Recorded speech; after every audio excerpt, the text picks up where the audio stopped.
অনেকেই মন করেছেন, সেটার সম্পর্কে পরিষ্কার সঠিক স্বচ্ছ ধারণা দেওয়ার জন্যই আজকে আমাদের এই প্রেস কনফারেন্স।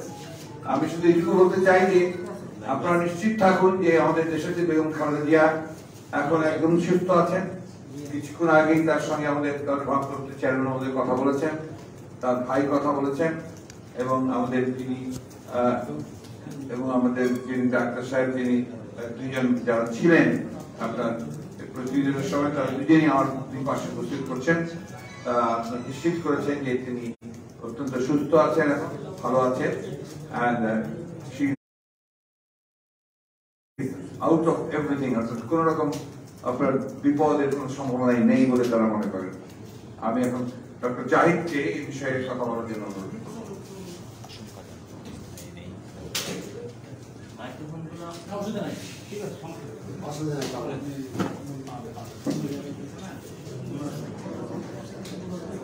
আসসালামু আলাইকুম সম্মানিত সাংবাদিক ভাই বোনেরা, আপনারা জানেন আমাদের মাননীয় মহাসচিব কিছুক্ষণ আগে আপনাদেরকে ব্রিফ করেছেন।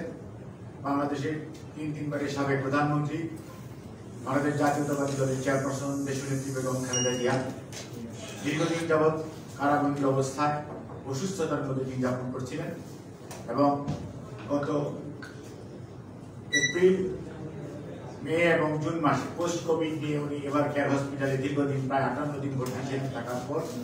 তখন উনি 19শে জুন বাসায় ফেরত আসেন।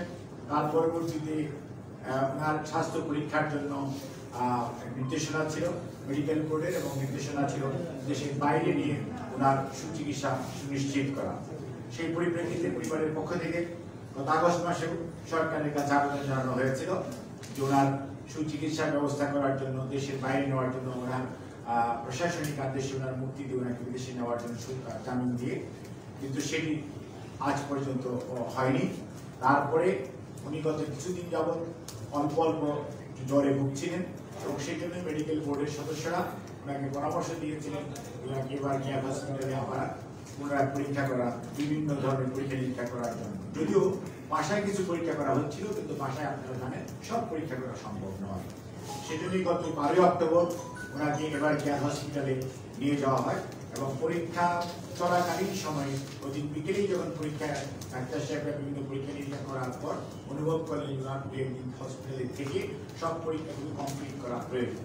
সেই পরিপ্রেক্ষিতে ওরা বিভিন্ন ধরনের টেস্ট যেগুলো মেডিকেল বোর্ড মনে করেছে করা প্রয়োজন এই বয়সে এবং ওনার রোগের যে সমস্ত কমপ্লেইন সবকিছুর বিবেচনা রেখে সেই সমস্ত পরীক্ষা করার পর ওনারা যখন দেখলেন যে না, ওনার একটা ছোট একটা বায়োপসি করা প্রয়োজন, কারণ ছোট একটা লাম্প আছে এক জায়গায়, এবং যেহেতু লাম্প আছে সেই জন্য লাম্পের জন্য ওটার নেচার অফ অরিজিন জানতে হলে তাহলে বায়োপসি করা প্রয়োজন, এবং বায়োপসি তো এভাবে করা যায় না। সেই জন্যই আজকে আপনারা যেটা বিভিন্ন ভাগ বিভিন্ন যন্ত্রে জেনেছেন, এইচুয়ালি আজকে ওনার সেই ছোট্ট বায়োপসি যেটি সেটি অপারেশন থিয়েটারে নিয়ে সেটি করা হয়েছে এবং করার পর পরিপ্রেক্ষিতে সেই বায়োপসি আপনি জানেন রেজাল্ট পেতে সময় লাগে, এবং এটা শুধু খালি বায়োপসি করলেই হবে না, এটা হিস্টোলজিক্যালি করলেই হবে না, এটা জেনেটিক স্টাডি সেটাও করার প্রয়োজন রয়েছে। অর্থাৎ দেশে বিদেশে এবং সব স্টাডি আবার বাংলাদেশে করা যায় না, হিস্টোকেমিস্ট্রি পুরোটা করা যায় না। সেই জন্যই এই বায়োপসি করার জন্যই ওনাকে আজকে ওটিতে নেওয়া হয়েছে, যেটি নিয়ে আমাদের সবারই জানার আগ্রহ রয়েছে বা উৎকণ্ঠা রয়েছে।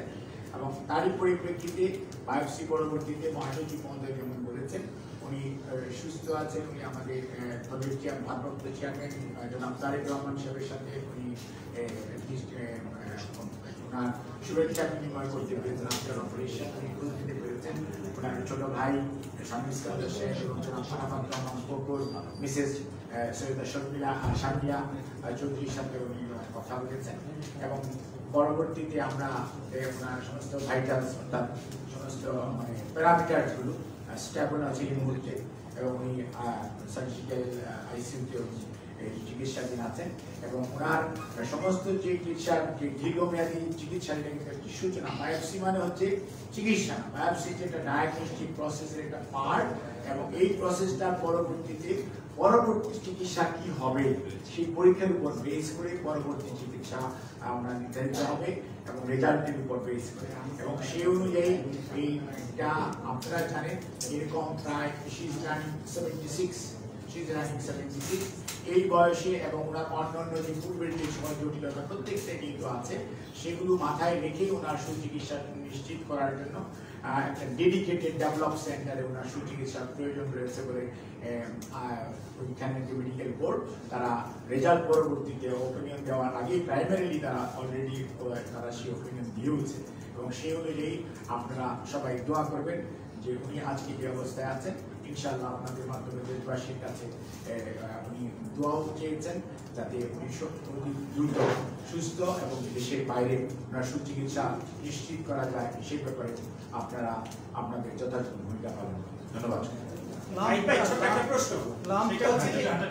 আপনি বলছিলেন যে ওনার অতীতে নেওয়া হয়েছে ছোট একটা অপারেশনের কথা আপনি বলছিলেন আর কি, হ্যাঁ এটা তো আপনি এরকম ভাবে কথা বলেন কেন? আমি বলেছি একটা লাম্প সেটা বায়োপসি করার জন্য ওটিতে নেওয়া হয়েছে, করা হয়েছে। This much, no. This is the patient's rights and privilege. Lump মানে এটা ছোট চাকা, যদি বলেন লাম্প LUMP, লাম্প শব্দের অর্থ হচ্ছে ছোট চাকা। It is nearly 1.2 centimeter in size. It is less than a small. আমি আপনাদের একটা এথিক্স এর কথা বলি। এথিক্স মানে একটা আপনার প্রত্যেকটা পেশেন্টের তার প্রাইভেসি বলে কিন্তু এটা আপনার legalise, you just can't say anything যে কোথায় কি হয়েছে না হয়েছে, ওইটি যেটুকু করা হয়েছে এই পর্যন্ত আমরা বলেছি। আপনি ইউ প্লিজ এটাকে আপনারা দেখবেন, কারণ এটা একটা মোরাল ব্যাপার আছে, একটা এথিক্সের ব্যাপার আছে। আমরা আশা করি যে আপনারা সেই জায়গাটাতে আপনারা আমাদের সঙ্গে সহযোগিতা করবেন। আমরা একটা বিষয় সেটা হচ্ছে যে মূল সমস্যা কিডনি, ফুসফুস, লিভার, তার যে এক পাশ অবশ হয়ে যাওয়া, এই সমস্যাগুলো যে সমাধান সেটা দেশে হচ্ছে না, সেগুলো এখন কি অবস্থায় আছে? এটা তো উনিও বলেছেন, আমিও আপনাদেরকে বলি এই কথাটা, আমরাই বলতে চাই এই কথাটা বহুবার, প্রত্যেকবার, সবসময় ডাক্তার সাহেবরা বারবারই বলে এসছেন, তার বোর্ড বলে এসছেন যে তার যে মাল্টি ডিসিপ্লিনারি যে ডিজিজেস এইগুলোর পরিপূর্ণ চিকিৎসা এখানে করার মতো কোনো অ্যাডভান্স সেন্টার নাই। এই জন্য আপনারা জানেন যে তার পরিবারের পক্ষ থেকে বাইরে নিয়ে যাওয়ার জন্য আবেদন করা হয়েছিল। কিন্তু দুর্ভাগ্য আমাদের যে এমন একটা দেশে আমরা বাস করি যে একটা সাবেক প্রধানমন্ত্রী সাধারণ মানুষের তো চিকিৎসার পাওয়ার অধিকার আছে, তো তার এই অধিকার থেকে ওই সরকার স্বীকার করেনি, তারা তাকে বাইরে যাওয়ার কোনো অনুমতি দেয়নি। আমরা আবার বলছি, এবং উনি বলেছেন যে she needs an advanced treatment in an advanced center, এটা খুবই প্রয়োজন, এবং তার জন্য আপনার আইনগত কোনো বাধা আছে বলে আমরা মনে করি না, কারণ she is entitled to bail। কেন বেল পাবেন না? যে কথা আমি বারবার করে আমরা বলছি যে বেল তো আপনার প্রাপ্য, এটা অধিকার তার, এটা আপনার কোনো দয়া নয়। কারণ এই ধরনের মামলাতে যদি যেটা একটা মিথ্যা মামলা, তারপরেও এই মামলায় জামিন পাওয়াটা তার একটা অধিকার। অবস্থায় যদি কোনো একটা পরিস্থিতি তৈরি হয়, দায় দায়িত্বটা কার উপর তৈরি হবে? শতকরা 100% সরকারের উপরে তৈরি করবে, কিন্তু তিনি তো এখনো under the custody of the government, আপনার জেলের মধ্যে আছেন, তো স্থগিত করছে, সাময়িক ভাবে বলা হচ্ছে। এটা দায় দায়িত্বটা এড়ানোর চেষ্টা করলে তো লাভ হবে না। আপনারা তো তাকে স্থায়ী জামিন দেন নাই বা স্থায়ী মুক্তিও দেন নাই, 6 মাস পর পর সেটাকে আপনারা বলছেন যে আপনার স্থগিত করা হলো। স্থগিত এইভাবে করার কোনো যুক্তি নেই। হয় আপনার পুরোপুরি মানা করে দেন, অথবা আপনার পুরোপুরি নিয়ে আসেন, মুক্ত করে দেন। এবং তার যে অবস্থা, শারীরিক অবস্থা, এটা সরকারেরই উচিত অবিলম্বে তাকে বিদেশে যাওয়ার সুযোগ দেওয়ার ব্যবস্থা করা। আমি একটা সামান্য একটা বিষয় ক্লিয়ার করা যায়, সারা দেশবাসী নেতা কর্মীরা সবাই উদ্বিগ্ন যে ম্যাডামের সর্বশেষ অবস্থা কি জানার জন্য। আপনি বলছেন যে বায়োপসি পরীক্ষা হচ্ছে, পরীক্ষার রেজাল্টটা কি আমাদেরকে কি রেজাল্ট আসলে জানতে পারবেন? রেজাল্ট আসুক, বায়োপসি মানে নেতা কর্মী বা সারা দেশের রেজাল্টটা পেতে না সায়েন্টিফিক্যালি 72 আওয়ার্স প্লাস, এবং কোনো ক্ষেত্রে 15 দিন থেকে 21 দিন সময় লাগে।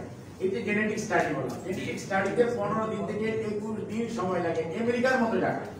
So you need to send it. তারপরে বলছি কাজে আপনাকে আজকেই বলা যাবে না যে এই মুহূর্তে দি নেচার অফ অরিজিন বা নেচার অফ মানে টিস্যু অরিজিন বলা যাবে না। কাজে বায়োপসি হয়েছে, বায়োপসি রেজাল্টের অপেক্ষা। যাদের প্রশ্ন ছিল আজকে গণমাধ্যমে সোশ্যাল মিডিয়ায় অনেক জায়গায় চাল হয়েছে যে ম্যাডামের অবস্থা খুবই খারাপ। ভুল কথা, এটা দুঃখজনক ভাবে আমি অত্যন্ত দুঃখজনক কথা বারবার বলে আসছি আর কি, এত দায়িত্ব জ্ঞানহীন মিডিয়া কেন হবে ভাই? ওয়াই? They must confirm.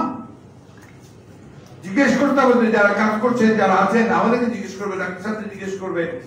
আরে একটা বলে দিলেই হয়ে গেল, এটা ঠিক না। এই ধরনের আপনার এই যে কি বলেন আপনাদের ভাষা আছে কিছু, হ্যাঁ হলুদ না, এটা হলুদ না, ঠিক hyper journalism. I should rather say. আমি আরেক প্রশ্নগুলো করা কোঅর্ডিনেশনটা কি আসলে আপনাদের কাছ থেকে যখন বক্তব্য পাওয়া যায় না তখন এই ধরনের আসলে I fully agree with you. এটাতে আমি ডিসএগ্রি করি না, কিন্তু আমি আপনাকে বলি মানুষটা যখন বেগম খালেদা জিয়া হন তখন আসলে আপনি যে আমি সেটা আপনার সঙ্গে একমত। যে সমস্যাটা হয় এখানে যে আপনার এগুলো বলতে গিয়ে তিলকে তাল করে ফেলা হয়। আমরা সেই কারণে আমরা অ্যাভয়েড করার চেষ্টা করেছি যে যতটা কম বলা যায়, সেই কারণে যখন দরকার হয়েছে আমরা নিজেরাই এসেছি আপনাদের কাছে। বিদেশি চিকিৎসা প্রয়োজন, সেই সঙ্গে সরকার যখন পরিবারের তরফ থেকে আবেদন করা হচ্ছে, সরকার বলছে আদালতের মাধ্যমে সেটা চূড়ান্ত করতে হবে। এই কথা সঠিক নয় তো। তারা যে যুক্তিটা দিয়েছেন একেবারেই আপনার যুক্তিহীন একটা কথা, মানুষকে বিভ্রান্ত করার কথা। It is the responsibility of government, তারা দেবেন এটা। আমার একটা সেটা হলো যে ঠিক আজকের পরিস্থিতিতে আপনি বলেছেন যে এখন যথেষ্ট বিপদমুক্ত, কিন্তু তার অ্যাডভার্স ট্রিটমেন্টের জন্য আমি বিপদমুক্ত। আমি আপনাকে যেটা বলছি আমি অথরিটি নিয়ে বলছি, পুরোটা আপনি আরেকটু ভালো করে বলবেন যে আজকের প্রেক্ষাপটে তিনি বিপদমুক্ত, কিন্তু তার বিদেশে যাওয়াটা প্রয়োজন কেন? আগে থেকে বলছি, আমি আপনাকে বলি, আপনারা তো ফলো করেন না। আমরা তো আজকে বহু আগে থেকে বলছি যতগুলো ডিজিজ তার আছে, আপনারা যে কিডনি, হার্ট, তারপর আর্থ্রাইটিস, লিভার, এই সবগুলো মিলিয়ে তার যে প্রয়োজনটা মাল্টি ডিসিপ্লিনারি ডিজিজের যে চিকিৎসা প্রয়োজন, এটা আমাদের দেশে ডাক্তার সাহেবরাই বলছেন যে আমাদের সেই যন্ত্রপাতি নেই, সেই ব্যবস্থা নেই। তো এটা অ্যাডভান্স সেন্টারে গিয়ে ট্রিটমেন্টটা নেওয়া দরকার। বারবার উনি বলে আসছেন, আমরা বলে এসেছি এটা।